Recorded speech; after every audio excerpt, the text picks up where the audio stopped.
You know, for most of us, the way we've been taught to be good with money is all about cutting back, saying no to everything, and tracking every single penny. But what if that whole approach is just wrong? Financial expert Ramit Sethi says that the entire premise is flawed. He believes the real goal isn't just to be rich, but to live your rich life. So, let's just start with the single most important question he always asks. Forget the spreadsheets and the budgeting apps for just a minute. I want you to really think about this. What does your rich life actually look like? Seriously, if money was no object, what would you do? Well, when Ramit asks people that question, he almost always gets one of these three answers.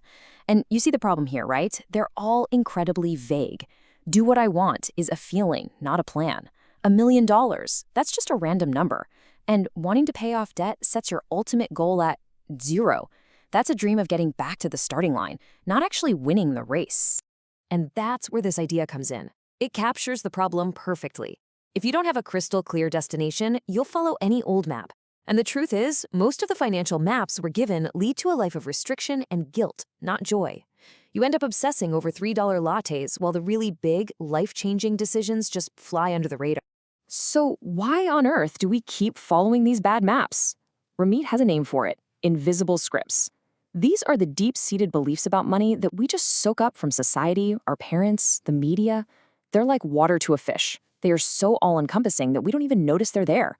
But they guide our every financial decision, and sometimes our biggest life choices. I mean, think about this classic example. The script that says you have to go to college, get a 9-to-5 job, and just grind it out for 40 years until you can finally retire. We accept this as the default path without ever stopping to ask, wait, is this what I actually want? Does this line up with my rich life? Nah, we just do it because it's what you're supposed to do. And this leads to a really crucial point. Our culture often treats saving money and depriving yourself as some kind of virtue. People actually brag about how little they spend. But Ramit's argument is simple. Being cheap isn't a moral victory. Having a high savings rate is just a tool. It's not some measure of your character. Okay, so if the old maps are wrong, then we obviously need a new compass. And for Ramit, that's what he calls the conscious spending plan.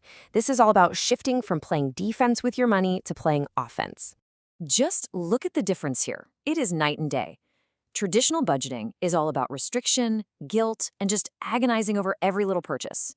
It's a system literally designed to make you feel bad about money. Conscious spending is the exact opposite. It's about being intentional, finding joy, and focusing all your energy on the big wins, the stuff that actually moves the needle. Okay, here it is, the first and honestly the most powerful part of this whole philosophy. Figure out what you truly, deeply love. Maybe it's travel, incredible food, beautiful home, and then give yourself permission to spend extravagantly on it, completely guilt-free. And then here's the flip side of that same coin. For everything else, all the stuff you don't really care about, you have to be absolutely ruthless. Ramit himself, for example, drives a 15-year-old car because he just doesn't care about cars. And that frees up a huge amount of money for the things he does love. So what have you cut mercilessly? Cable? Designer clothes? A new phone every single year? So a great philosophy is one thing, right? But how do you actually fuel it? How do you make it happen? Well, it all comes down to two main pillars. First, optimizing where your money goes, and second, dramatically increasing how much money comes in. So instead of trying to save a few bucks by skipping 200 lattes over a year, think about this big win instead. Just make 5 phone calls, seriously. By simply calling your cable company, your cell phone provider, your credit card companies, and asking for a better rate, people often save over $1,000 a year. That is high-impact, low-effort action. And here's where Ramit's point gets really powerful. There is a limit to how much you can cut, but there is no limit to how much you can earn. This is the ultimate game changer, and it doesn't have to be some massive, intimidating thing. You could start a simple side hustle, like freelance writing or becoming a virtual assistant, to bring in extra income on your own terms. So what do you do with all this extra money you're now saving and earning? You automate it. The power of automation is just incredible. Take a look at this chart.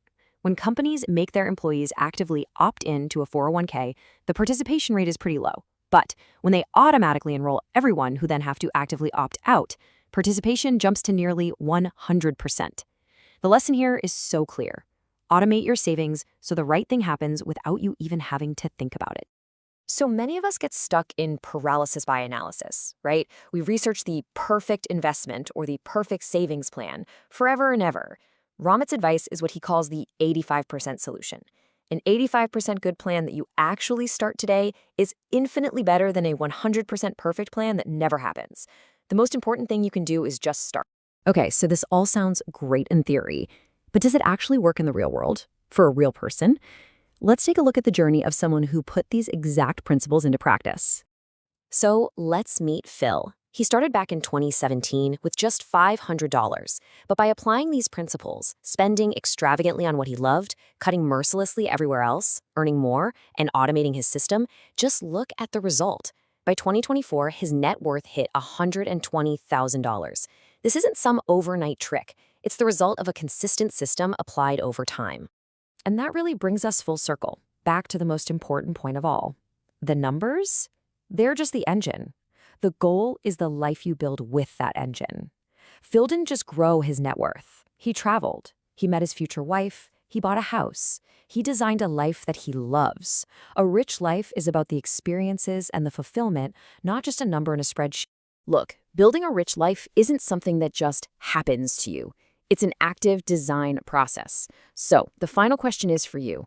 What is the one small, concrete step you will take today to start designing your